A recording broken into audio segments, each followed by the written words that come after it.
నేను ఇంట్లో పూజలు చేశానంటే మా ఆయనకి రంగు పడుద్ది, లాగా పిడుగు పడుద్ది. ఎందుకో అనుకుంటున్నారు కదా! సామాన్ల లిస్టు భారీగా ఉంటదని భయపడిపోతారు. అబ్బే! అలాంటిదేముండదసలు. మా పుట్టమ్మ దేవుడి వైపు తిరిగి దండం పెట్టంటే, నా వైపు తిరిగి నాకు పెట్టేస్తుంది. కూర్చొని నిద్రపోతుంది కదని కథ చదవమన్నాను. దీని తీరు చూస్తుంటే నెక్స్ట్ శ్రావణ మాసం వచ్చేద్దేమో. నాకు బుక్స్ చదవడం అంటే చాలా ఇష్టం. అందులోని అమ్మవారి కథ అంటే ఎక్కడ లేని ఎనర్జీ వచ్చేద్ది. ఇంతకుముందు 2 వారాలు పూజ చేయలేకపోయాను. అందరూ చేసుకుంటుంటే చాలా ఫీల్ అయ్యేదాన్ని అయ్యో! అని. అమ్మవారికి కాసది ఏం కొనలేదు. పసుపు కొమ్మ కట్టి పటానికేసాను. ఎప్పుడూ కలశం పెట్టను. పటానికే పూజ చేస్తాను. ఈసారి కూడా పటానికే పూజ చేశాను.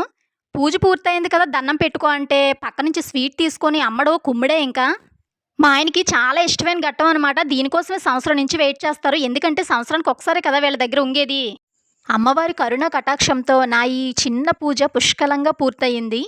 అందరికీ 4వ శ్రావణ శుక్రవారం శుభాకాంక్షలు. వ్రతం అయితే నేను ఈ వారమే చేశాను. మీ అందరూ నన్ను బ్లెస్ చేస్తారని మనస్ఫూర్తిగా కోరుకుంటున్నాను.